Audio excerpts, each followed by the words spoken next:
Hello guys, net वाला chemistry में आपका स्वागत है। आज हम आपको कार्बनिक अभिक्रियाओं के प्रकार बताएंगे। कार्बनिक अभिक्रियाओं के प्रकार कौन कौन से होते हैं? तो कार्बनिक अभिक्रियाएं अनेक प्रकार की होती हैं, जिसमें से प्रमुख निम्नलिखित हैं। प्रतिस्थापन अभिक्रिया, जिसे हम सब्स्टिट्यूशंस रिएक्शंस बोलते हैं। सेकंड है आपकी योगात्मक अभिक्रिया, जिसे हम एडिशन रिएक्शंस बोलते हैं। थर्ड है आपका विलोपन अभिक्रिया, इसे हम एलिमिनेशन रिएक्शंस बोलते हैं। और चौथी है आपकी पुनर्विन्यास अभिक्रिया, जिसे हम रीअरेंजमेंट रिएक्शंस बोलते हैं। और आपकी नेक्स्ट है जो वो आणविक अभिक्रिया होती है। ये पांचों की पांचों अभिक्रियाएं बहुत ही इम्पोर्टेंट है, लेकिन ये आपकी जो अभिक्रियाएं हैं आपके सिलेबस में प्रतिस्थापन अभिक्रिया, योगात्मक अभिक्रिया और विलोपन अभिक्रिया दी गई हैं। तो आपको इन तीन अभिक्रियाओं को विशेष रूप से अच्छे से पढ़ना है। ये बीएससी फर्स्ट ईयर माइनर के स्टूडेंट के लिए है, लेकिन जो चाहे आपका बीएससी फर्स्ट ईयर का स्टूडेंट हो, चाहे सेकेंड ईयर का हो, चाहे वो थर्ड ईयर का हो या एमएससी स्टूडेंट हो, सभी को ये रिएक्शंस पढ़ना कंपलसरी है। अगर ऑर्गेनिक केमिस्ट्री में आप ये नहीं जानते कि प्रतिस्थापन अभिक्रिया क्या कहलाती है, योगात्मक अभिक्रिया क्या कहलाती है और विलोपन अभिक्रिया क्या कहलाती है, अगर ये नहीं जानते तो आपको ऑर्गेनिक केमिस्ट्री में काफ़ी दिक्कत होने वाली है। अगर आपको ये समझ में आ रही हैं तो बहुत अच्छी बात है।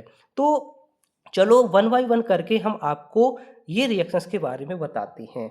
तो आपके पेपर भी नज़दीक हैं, तो इसलिए हम आपको ये वीडियो बना रहे हैं ताकि आपको पता चल सके कि आपके सिलेबस में कौन कौन सी अभिक्रियाएं हैं और कौन कौन सी अभिक्रियाएं आपको पढ़ना है। तो पहली अभिक्रिया से हम स्टार्ट करते हैं, जिसका नाम क्या होता है? प्रतिस्थापन अभिक्रिया। तो प्रतिस्थापन अभिक्रिया को हम क्या बोलते हैं? Substitutions reactions. तो यह वह अभिक्रिया है जिसमें किसी यौगिक का कोई परमाणु या समूह दूसरे परमाणु या समूह से इस प्रकार प्रतिस्थापित होता है कि यौगिक की आंतरिक संरचना में कोई परिवर्तन नहीं होता है। यौगिक की आंतरिक संरचना में कोई परिवर्तन नहीं होता है। नया प्रवेशी समूह उसी कार्बन के साथ संलग्न होता है जिससे अलग होने वाला परमाणु या समूह जुड़ा हुआ होता है। जिस कार्बन से वो हटेगा और दूसरा जो परमाणु आपका आएगा उसी कार्बन से वो ऐड होगा। क्रिया के फलस्वरूप बने नए यौगिक को प्रतिस्थापन उत्पाद कहते हैं। तो सिंपल भाषा में अगर कहें तो आपके पास कोई ना कोई, जैसे आपने एल्किल हैलाइड देखा होगा, RX, इसको क्या बोलते हैं? एल्किल हैलाइड बोलते हैं। ठीक है, तो यहाँ पर क्या है? हैलाइड है। तो हैलाइड हमने आपको बताया है काफ़ी बार क्लास में कि गुड लीविंग ग्रुप होता है। तो हैलाइड अगर यहाँ से बाहर निकलेगा और कोई आपका क्या आएगा? न्यूक्लियोफाइल आएगा। आई बाई क्या है? ये क्या होता है? न्यूक्लियोफाइल होता है। ये जाकर पीछे से अटैक कर देगा तो वाई और आर का बॉन्ड बन जाएगा, है ना, और एक्स आपका बाहर निकल जाएगा। इसी को अपन क्या बोलते हैं? प्रतिस्थापन उत्पाद। तो मतलब आपका प्रतिस्थापन अभिक्रिया क्या होती है? एक जो आपका मॉलिक्यूल्स होता है वो बाहर निकलता है और दूसरा मॉलिक्यूल्स क्या होता है? उसी स्थान पर ऐड हो जाता है, तो वो उसको क्या कर देता है? सब्स्टिट्यूट कर देता है ना, सब्स्टिट्यूट कर देता है। तो उसको अपन क्या बोलते हैं? सब्स्टिट्यूशन रिएक्शंस बोलते हैं, है ना। तो यहाँ पर क्या है आपका? जहां RX और YR दोनों सहसंयोजक अणु होते हैं। ठीक है, यह क्रिया मुक्त मूलक, याद रखना, मुक्त मूलक, इलेक्ट्रोफाइल और न्यूक्लियोफाइल के द्वारा होती है। हमने आपको कल को बताया है इलेक्ट्रोफाइल और न्यूक्लियोफाइल के बारे में। इलेक्ट्रोफाइल को अपन क्या बोलते हैं? पॉजिटिव चार्ज, जो क्या कर सकता है? इलेक्ट्रॉन को ग्रहण करने की टेंडेंसी रखता है।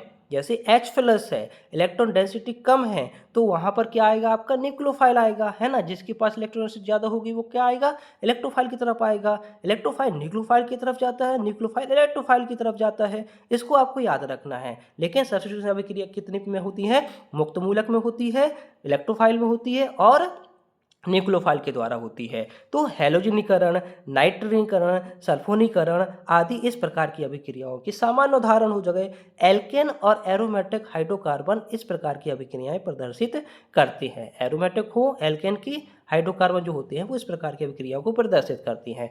पहले हम आपको मुक्त मूलक प्रतिस्थापन बताते हैं कि किस प्रकार से अपन मुक्त मूलक फ्री रेडिकल्स सब्स्टिट्यूशंस होता है। तो यह मुक्त मूलक के आक्रमण के द्वारा होती है। तो जैसे हमने क्या किया, Cl2 लिया, क्लोरीनीकरण कर रहे हैं, तो क्लोरीनीकरण करेंगे, प्रकाश की उपस्थिति में करेंगे, तो ये क्या करेंगे, रेडिकल के फॉर्म में क्या हो जाएंगे, अलग हो जाएंगे, पृथक पृथक हो जाएंगे। जैसे Cl2 है, Cl सिंगल बॉन्ड Cl है, तो इसको क्या कर दिया हमने, होमोलिटिक क्लीवेज कर दिया प्रकाश की उपस्थिति में, तो Cl रेडिकल्स और Cl रेडिकल्स आ गया। अब क्या किया हमने, एल्केन के इस प्रकार की अभिक्रियाएं प्रदर्शित करते हैं। उदाहरण के लिए एल्केन का क्लोरीनीकरण, तो Cl रेडिकल्स हमने बनाया था, अब एल्केन में क्या ले लिया अपने, मैथेन ले लिया। अब इस मैथेन में से अपन को एक H को निकालना है, होमोलिटिक क्लीवेज करना है, तो CH3 रेडिकल्स बनेगा और H रेडिकल्स बनेगा। H रेडिकल्स निकलेगा तो वो Cl से क्या बना लेगा, बॉन्ड बना लेगा, गैस निकल जाएगी हाइड्रोक्लोरिक एसिड और CH3 रेडिकल्स बन जाएगा। अब जो CH3 रेडिकल्स जो बना है इसका क्लोरीनीकरण करेंगे अपन, इस Cl3 रेडिकल्स का क्या करेंगे, क्लोरीनीकरण करेंगे, और ये क्या बना देगा, Cl, अब ये क्या होगा, Cl2 क्या होगा, Cl रेडिकल्स में फिर टूटेगा होमोलिटिक क्लीवेज करके, तो एक Cl रेडिकल्स और CH3 रेडिकल आपस में बॉन्ड बनाकर CH3Cl बना लेंगे और Cl रेडिकल्स इत्यादि। मतलब ऐसी रिएक्शनें क्या होती हैं, इन रिएक्शनों को अपन क्या बोलते हैं, क्या बोल दिया हमने, मुक्त मूलक प्रतिस्थापन अभिक्रियाएं होती हैं। ठीक है, अब यहाँ पर हम आपको इलेक्ट्रोफिलिक प्रतिस्थापन के बारे में बता रहे हैं। तो यह क्रिया इलेक्ट्रोफाइल, जैसे हमने आपको बताया था NO2 प्लस Cl प्लस, ये क्या होती है, इलेक्ट्रोफाइल के एग्जाम्पल हैं, आदि के आक्रमण द्वारा होती हैं। एरोमेटिक यौगिक इस प्रकार की अभिक्रियाएं प्रदर्शित करता है, इनका उच्च इलेक्ट्रॉन घनत्व इलेक्ट्रोफाइल को आकर्षित करता है। जिसके पास उच्च इलेक्ट्रॉन घनत्व होगा वो इलेक्ट्रोफाइल की तरफ क्या होगा, आकर्षित होगा। जैसे यहाँ पर हमने क्या किया, HNO3 लिया है और H2SO4 लिया है, तो यहाँ पर जो होगा HNO3 क्या एसिड है, अपने एसिड है ना, H प्लस डोनेट कर देगा, है ना। तो यहाँ पर क्या कर दिया उसने, यहाँ पर क्या कर दिया, यहाँ पर देखो, यहाँ पर ये रिएक्शन हो जाएगी, H3O पॉजिटिव बनेगा और 2HSO4 माइनस चार्ज और NO2 पॉजिटिव। तो मतलब यहाँ पर अपन ने क्या किया, यहाँ पर इलेक्ट्रोफाइल का फॉर्मेशन किया। तो यहाँ पर हमने आपको बताया कि यह क्रिया इलेक्ट्रोफाइल होती है। तो यहाँ पर उन्होंने HNO3 और H2SO4 से क्या बना दिया, आपका NO2 पॉजिटिव इलेक्ट्रोफाइल बना दिया। अब इलेक्ट्रोफाइल क्या करेगा, बेंजीन के साथ रिएक्शंस करेगा। तो यहाँ पर हमने आपको बताया है कि जिनका इनका उच्च इलेक्ट्रॉन घनत्व, किनका, एरोमेटिक यौगिक का उच्च इलेक्ट्रॉन घनत्व इलेक्ट्रोफाइल को आकर्षित करता है। तो NO2 पॉजिटिव है ना, तो ये जो आपका जो बेंजीन है ना, ये क्या है, उच्च इलेक्ट्रॉन घनत्व होता है, इसके पास इलेक्ट्रॉन डेंसिटी होती है, ये अपने पाई से इलेक्ट्रॉन डेंसिटी को NO2 पॉजिटिव के पास देगा। तो अब ये पॉजिटिव चार्ज है, तो यहाँ पर कहीं ना कहीं तो नेगेटिव चार्ज होगा। जैसे हमने क्या किया, इसको कुछ इस प्रकार से हमने ब्रेक किया, तो यहाँ नेगेटिव चार्ज आएगा और यहाँ क्या आएगा, आपका पॉजिटिव चार्ज आएगा। तो नेगेटिव चार्ज इसके ऊपर अटैक कर देगा, बॉन्ड बना लिया नेगेटिव पॉजिटिव ने। अब यहाँ पॉजिटिव चार्ज है ना, अब ये पॉजिटिव चार्ज है, ठीक है। अब क्या करेगा, अब ये क्या है, HSO4 नेगेटिव, तो मतलब इसका क्या है, ये बेस की तरह बिहेव करेगा, है ना, ये बेस की तरह क्या करेगा, बिहेव करेगा और यहाँ से क्या निकाल देगा, इलेक्ट्रॉन को निकालेगा, एसिड बेस रिएक्शंस करेगा। जैसे ही यहाँ से एसिड निकलेगा, H प्लस निकलेगा, तो ये क्या करेगा, माइनस छोड़ के जाएगा और ये माइनस, ये पॉजिटिव चार्ज करके यहाँ पर क्या हो जाएगा, बॉन्ड का फॉर्मेशन हो जाएगा।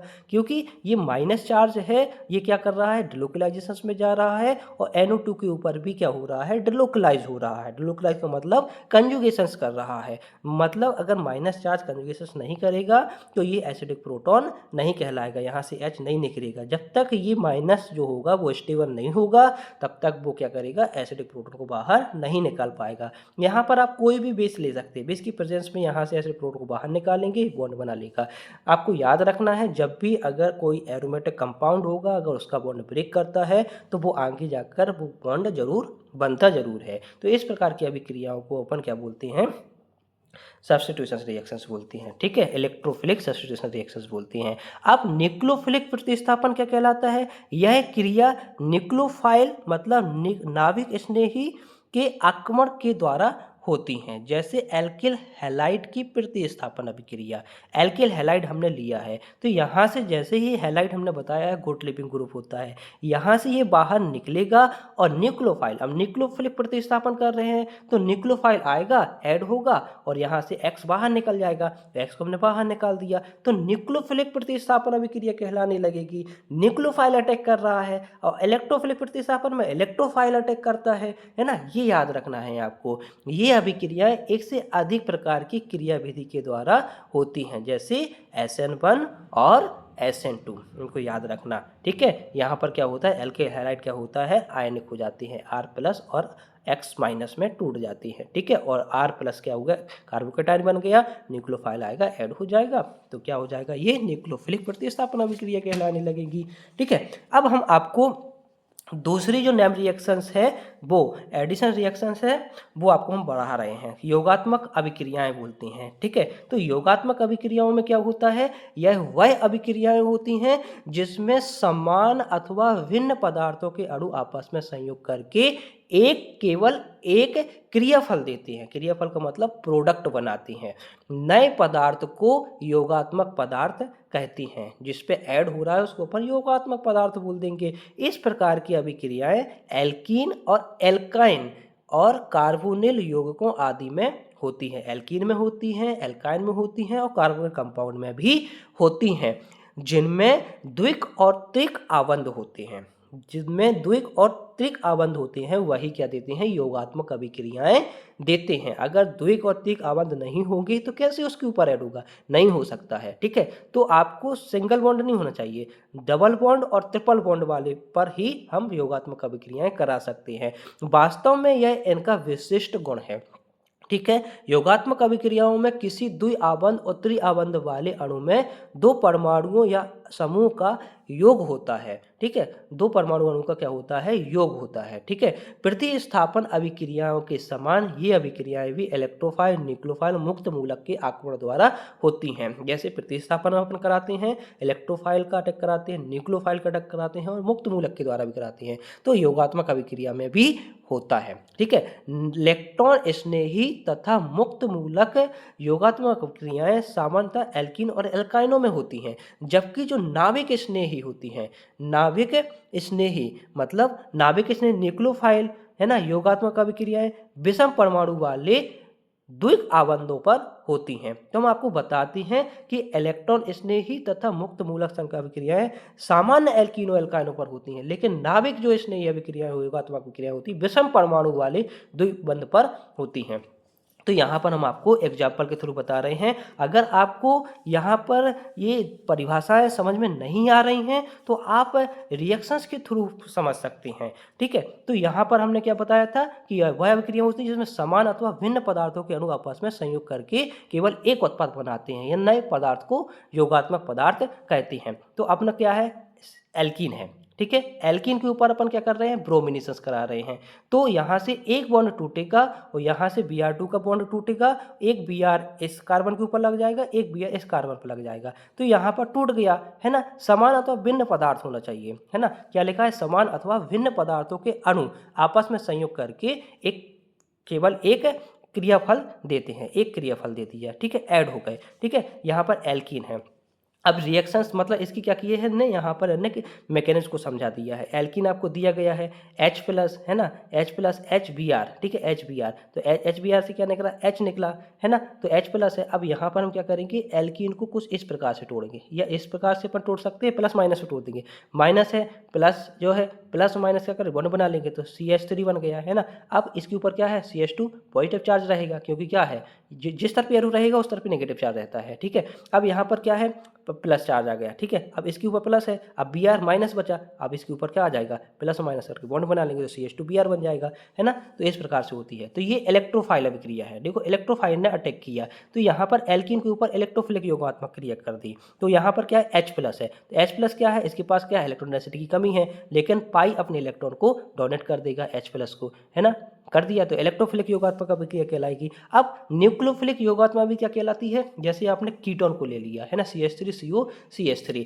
हमने आपको बताया है ना कि जबकि नाभिक स्नेही अभिक्रियाएं क्या होती हैं, विषम परमाणु वाले द्वितीय बंध पर करती हैं। विषम परमाणु जैसे कार्बन हो गया और ऑक्सीजन, तो कार्बन कार्बन नहीं रहा, एल्कीन नहीं रही, कार्बन और ऑक्सीजन मतलब विषम परमाणु है, दो अलग अलग परमाणु हैं, उसके ऊपर वो क्या कर रहा है, क्रिया कर रहा है। अब हमने आपको बताया है CN क्या है, CN माइनस क्या होता है, इलेक्ट्रोफाइल होता है कि न्यूक्लियोफाइल होता है, न्यूक्लियोफाइल होता है ना। जिसके ऊपर माइनस चार्ज होगा वो न्यूक्लियोफाइल कहलाएगा, जिसके ऊपर पॉजिटिव चार्ज होगा वो इलेक्ट्रोफाइल कहलाएगा। अब न्यूक्लियोफाइल है, अब आपको क्या चाहना है, इलेक्ट्रोफाइल चाहना है। तो यहाँ पर कार्बन और ऑक्सीजन के बॉन्ड में क्या है, ध्रुवण है ना, द्विध्रुव ध्रुवण है ना। ध्रुवण मतलब पोलर बॉन्ड होता है। अब पोलर बॉन्ड कैसे टूटता है, इसकी इलेक्ट्रोनेगेटिविटी ज्यादा होती है, उसी प्रकार से टूटता है। तो ऑक्सीजन के ऊपर नेगेटिव चार्ज आएगा, कार्बन के ऊपर पॉजिटिव चार्ज आएगा। अब ये न्यूक्लियोफाइल होगा, इस कार्बन के ऊपर जाकर यहाँ पर अटैक कर देगा, ये अटैक कर दिया है ना, O नेगेटिव है, इसका वर्कअप करा देंगे तो OH बन जाएगा, है ना। तो यहाँ पर क्या होगी, न्यूक्लियोफिलिक योगात्मक अभिक्रिया कहलाएगी। क्या कहलाएगी,